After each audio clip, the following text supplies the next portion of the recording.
If they ran a spy ring or an informant ring and they were paying people within the Trump campaign, if any of that is true, that is an absolute red line. This claim by the president, the suggestion by Giuliani that there is a political spy embedded in the Trump campaign is nonsense. The president, I think, is grateful that the Department of Justice is going to have the Inspector General look into it and determine and ensure that there was no surveillance done for political purposes against our campaign.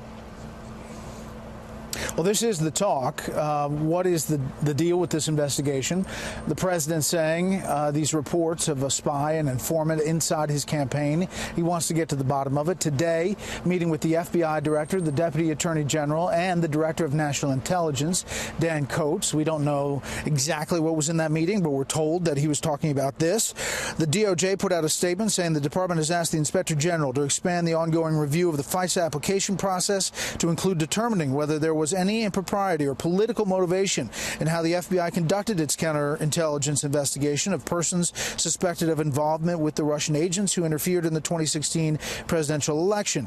As always, the Inspector General will consult the appropriate U.S. attorney if there's any evidence of potential criminal conduct. Rosenstein with his own statement saying if anyone did infiltrate or surveil participants in a presidential campaign for inappropriate purposes, we need to know about it and take appropriate action. So with that, let's bring in our panel from Washington.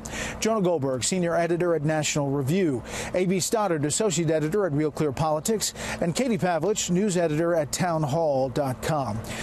Jonah, this seemed to pick up steam, and obviously it was fueled by the president's tweets about all of this ongoing.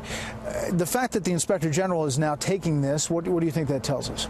I think it tells us that there is credible reason to take a harder look at what was going on in 2016 in terms of the investigation of the Trump campaign. At the same time, I think the talk about this guy, as far as what we know now, being a spy embedded with the campaign is hyperbole.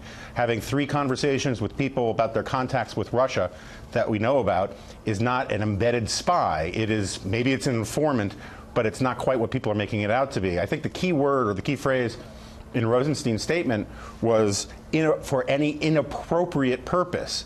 I think that there is ample reason that they maybe should have looked into Russian collusion or reports or suspicion of it.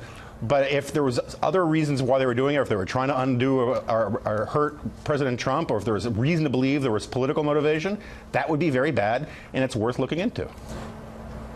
Yeah, Katie, your thoughts on all this as it's developing? Well, it's a good thing that the Justice Department is willing to look at this further, but the bumping it over to the Inspector General is prudent given that the people involved in potential misuse or abuse of power during the 2016 election are still working inside the Justice Department or at the FBI. The Inspector General doesn't have jurisdiction to interview political appointees who have worked in the Obama administration who may now be gone. And I would get back to all the noise surrounding this issue comes down to what launched the special counsel in the first place, whether there were legal instances of authority being abused in the 2016 campaign for political purposes. And the question is, you look at when this investigation happened after the Hillary Clinton campaign investigation wrapped up, then the Trump campaign was allegedly getting, an informant was giving information to the FBI. Well, if it was really just about Russian surveillance and interference in the election, then why didn't the investigation start earlier in 2015 when the Obama administration knew that Russia planned to meddle in our elections? Yeah. Here's Devin Nunes, AB, talking about trying to get the documentation. And all we're asking for is give us the documentation that you used to start this investigation. We're trying to get to the bottom of what else was used in that FISA, because you have many people in the Department of Justice who are claiming that we're wrong. So if we're wrong, show us the information. We're told a judge has received that, but Capitol Hill has not.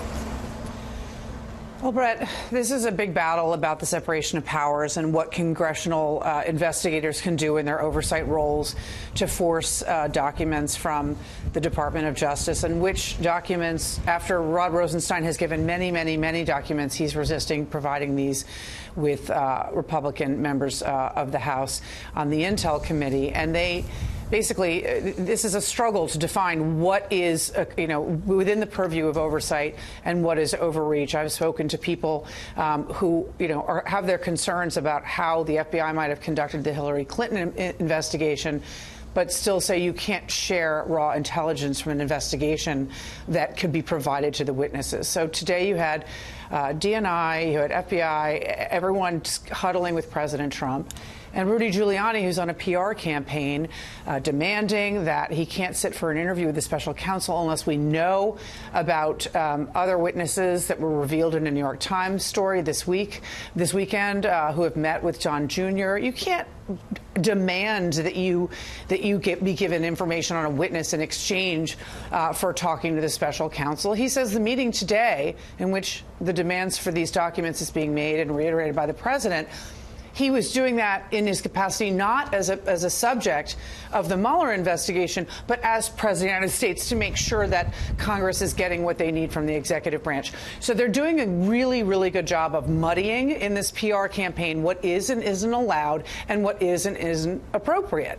And that's a huge battle that's drawing out on both sides. But the president and Rudy Giuliani are trying, and Devin Nunes are trying to make it appear that the congressional oversight, members of Congress have the right to every single document, and the truth is that they don't.